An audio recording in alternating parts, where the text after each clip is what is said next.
이 아침 주시는 말씀은 요한계시록 8장 1절에서 5절의 말씀입니다. 요한계시록 8장 1절에서 5절의 말씀, 우리 함께 한 목소리로 합독하시겠습니다. 일곱째 인을 떼실 때에 하늘이 반시간쯤 고요하더니 내가 보매 하나님 앞에 일곱 천사가 서 있어 일곱 나팔을 받았더라. 또 다른 천사가 와서 제단 곁에 서서 금 향로를 가지고 많은 향을 받았으니 이는 모든 성도의 기도와 합하여 보좌 앞 금 제단에 드리고자 함이라. 향연이 성도의 기도와 함께 천사의 손으로부터 하나님 앞으로 올라가는지라. 천사가 향로를 가지고 제단에 불을 담아다가 땅에 쏟으매 우레와 음성과 번개와 지진이 나더라. 아멘. 우리가 지금 요한계시록을 읽고 있는데요. 요한계시록을 보면은 숫자가 상당히 많이 나옵니다. 뭐 일곱 천사, 일곱 대접, 이런 일곱이라는 숫자가 많이 나오고요. 또 14만 4천 명이라는 숫자도 나오고, 또 뭐 12, 24 이런 많은 숫자들이 나오는 것을 보실 수 있습니다. 이러한 숫자는 상징인 동시에 실제적인 숫자이기도 합니다. 우리가 성경을 보시면 우리 하나님을 하나님 혹은 여호와 하나님 이렇게 부르는데, 하나님이라는 것은 한 분이시기 때문에 하나라는 분이죠.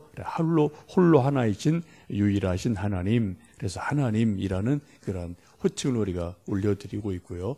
또 동시에 그 하나님은 삼위일체의 하나님이시기에 셋과 하나가 신비롭게도 각기 다르고 또 하나다라는 어떤 그런 또 신비로움이 삼위일체 하나님이라는 셋 혹은 하나라는 숫자 속에 하나님의 놀라우신 신비가 있기도 합니다. 또 뭐 12아들, 12지파, 12제자 혹은 또 24장로 이런 다양한 숫자가 있고요. 또 계시록에 많이 등장하는 14만 4천은 12지파, 12제자들을 대표해서 곱하면 144가 되고, 또 거기에다 1000을 곱해서 완전수를 곱해서 14만 4천 명이라고 이제 볼 수가 있겠습니다.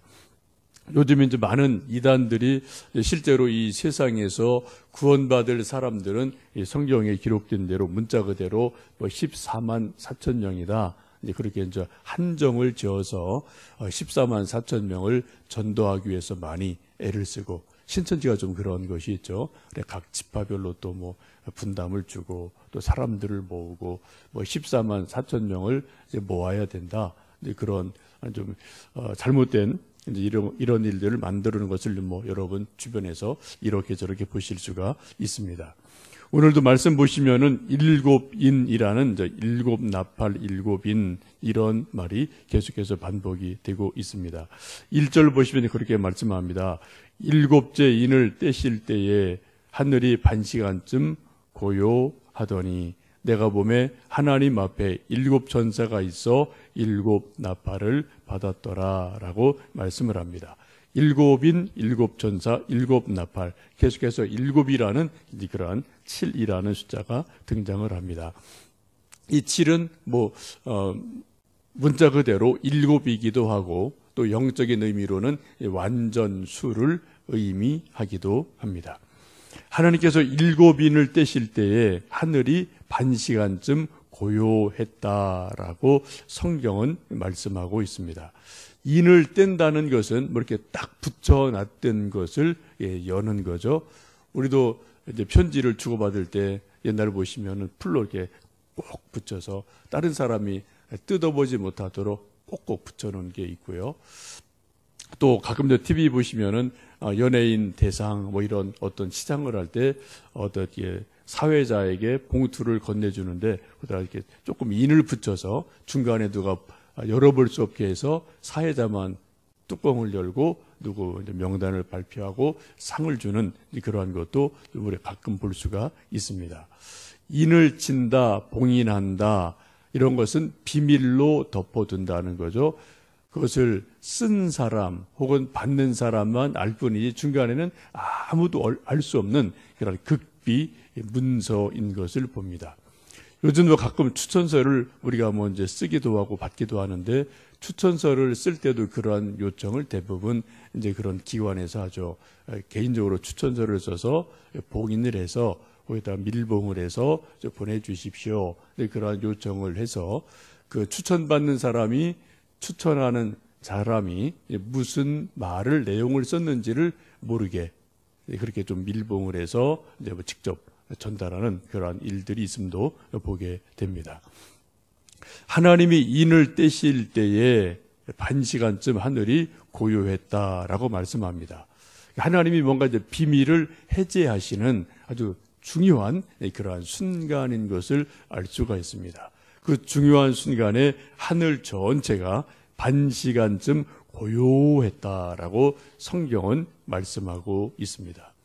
왜 하늘이 고요했을까요? 그것을 여러 가지 해석하는데 성서학자 찰스라는 사람은 이렇게 이것을 해석을 합니다. 성도들의 기도가 하나님 나라로 올라가기 전에 하늘의 모든 천사들의 찬양마저도 다 하나님이 금지시키셔서 고요하게 만드셨다라고 해석을 합니다. 또 어떤 학자는 이것을 해석하기를 하나님께서 진노하시기 전에 불호령을 내리시기 전에 좀 잠시 동안 침묵하고 고요하신 거다라고 해석하는 학자도 있습니다. 여러분도 그런 일 가끔 있지 않습니까? 어떤 좀 아버지가 아들이나 딸에게 좀 화를 낼 일이 있을 때, 좀 책망할 일이 있을 때, 뭐 바로 성격 급한 분은 바로 소리를 지르고 또 말을 할 때가 있지만 어떤 경우에는 일부러 좀 1시간이고 얼마간 고요하게 아무런 말을 하지 않고 좀 가만히 있으면은 오히려 그 긴장이 또 팽팽하게 긴장감이 고조가 될 때가 종종 있습니다. 그래서 그 다음에 또 이제 이런저런 말을 좀 꾸중을 하면은 이제 아이들이 그것을 이제 받아듣는 일이 있지 않습니까? 두 가지로 볼 수가 있겠어요. 하나님께서 이 땅에 진노를 붓기 전에 뭔가 긴장으로 고요하고 침묵하시는 시간이다.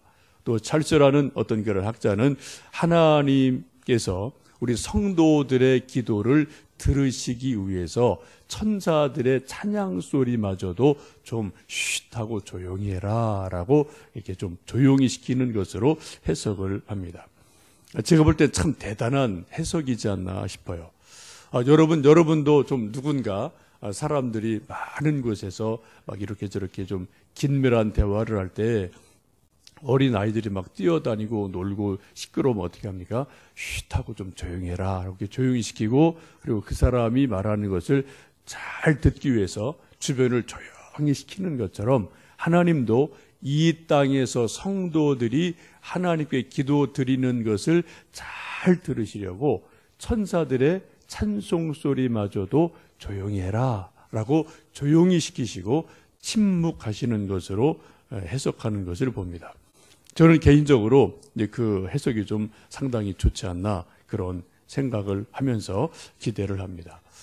여러분 한번 좀 기대해 보세요. 지금 하늘에 계신 하나님 아버지께서 이 땅에 있는 하나님의 백성들이 새벽을 깨우며 기도할 때 뭐 소리를 내든 작은 소리를 내든 또 뭐 입 안에서 소리를 내든 또 우리가 소리를 내서 하나님께 기도를 드리는데 그 소리를 잘 들으시려고 천국은 기본적으로 천사들의 찬송 소리가 있는 곳이잖아요. 근데 그 찬송 소리도 쉿 조용히 해라 라고 조용히 시키시고 이 땅에서 성도들이 하나님께 드리는 기도를 잘 들으시려고 귀를 기울이시는 하나님. 여러분 그 하나님을 좀 이 아침 생각을 해 보시면 좋겠습니다.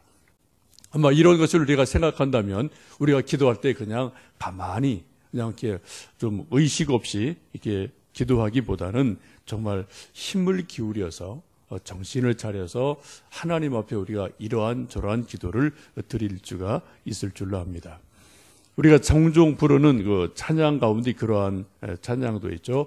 하나님께서는 우리의 작은 신음에도 응답하시니 너는 어느 곳에 있든지 주를 향하고 주만 바라볼지라라는 어떤 그 가스펠이 있는 것처럼 늘 하나님이 우리의 부르짖음에 작은 신음에도 응답하시는 것을 보실 수가 있습니다. 시편 94편 9절에 그렇게 말씀합니다.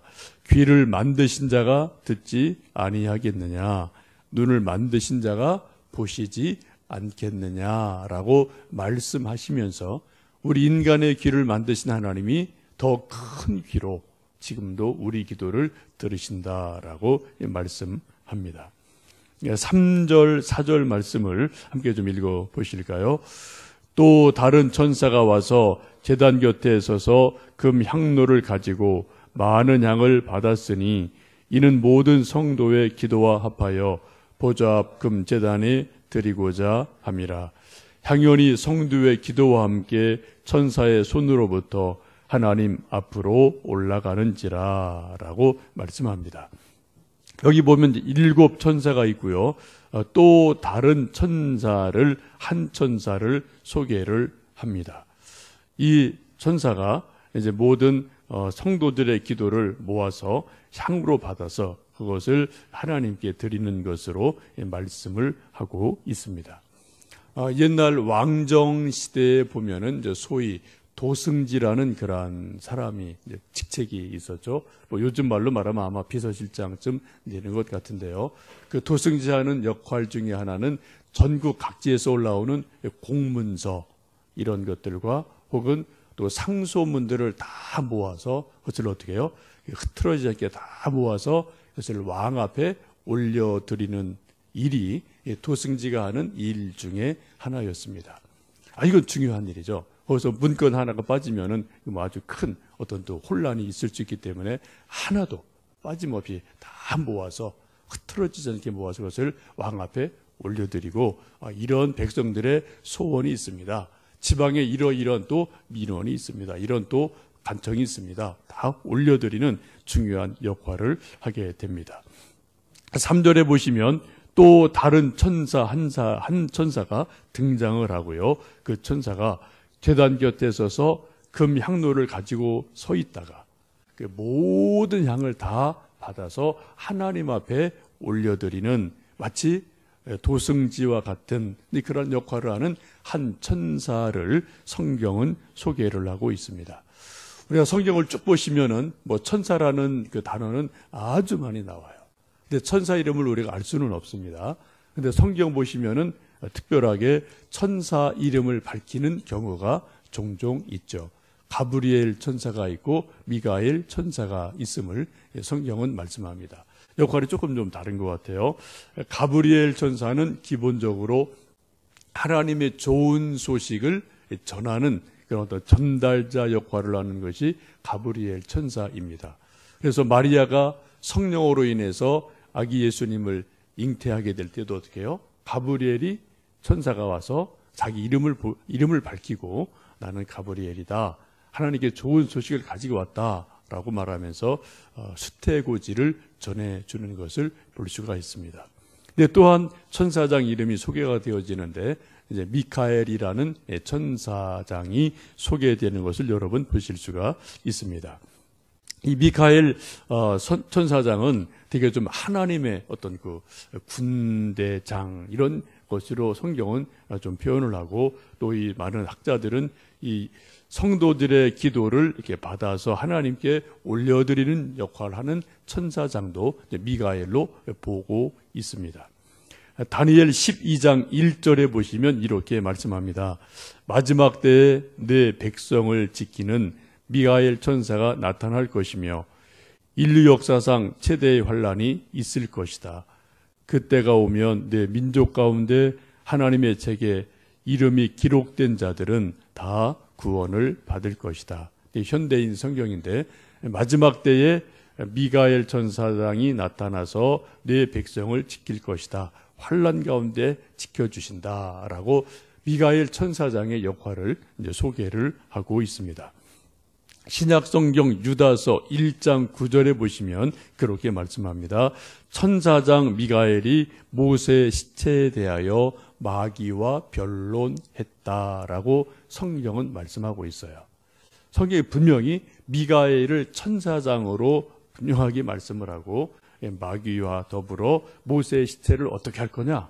하나님이 다 이제 덮어두시려고 비밀스럽게 두려고 했을 때 또 아마 마귀가 있을 또 모세의 시신을 가지고 어떻게 좀 하나님의 뜻을 거스르려고 여러 가지 이제 계략을 쓸고 있었는데 그때 천사장 미가엘이 그것을 막아버리는 그러한 일들이 있기도 합니다. 또 다니엘서를 보면은 다니엘이 새 1회 동안 21일 동안 기도할 때 이미 응답이 있었지만 또 하늘에서 여러 가지 영적 전쟁이 있어서 막 혼란이 있고 방어가 있을 때 그때 미가엘 천사장이 이것을 또 기도응답을 가지고 오다가 잠시 막혀서 하늘 위에서 이런저런 싸움이 있었지만 이제 왔다라는 어떤 그런 말씀도 여러분 보실 수가 있습니다. 우리가 천사들의 존재를 직접 눈으로 보기는 정말 이거는 신비 체험이죠. 혹 여러분이 지금까지 믿음 생활 하시면서 천사를 느끼신 적은 좀 있을지 모르겠어요. 눈으로 보신 적도 있으실지 모르겠습니다. 저도 어떤 아주 짧은 순간이지만 천사가 나를 돕는구나.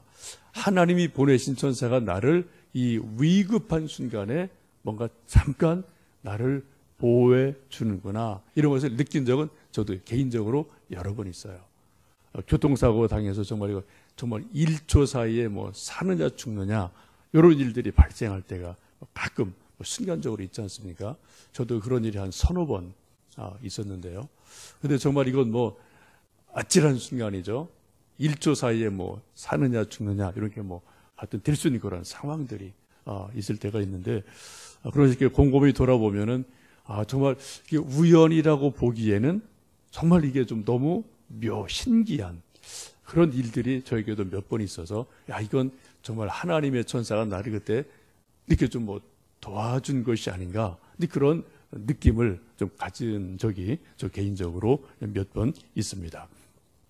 오늘 요한계시록 8장 3절에 분명히 말씀하시기를 또 다른 천사가 나타나서 제단 곁에 서서 금향로를 가지고 있다가 우리 성도들이 이 땅에서 기도할 때 그것을 다 받아서 흐트러지지 않게 그걸 다 모아서 받아서 그것을 하나님 앞에 올려드리는 그러한 모습을 볼 수가 있습니다. 여러분 이 아침 우리가 기도할 때 그냥 허공에다가 말한다 혹은 아무도 듣는 사람 없는데 나 혼자 그냥 중얼거린다 이런 생각하지 마시고요.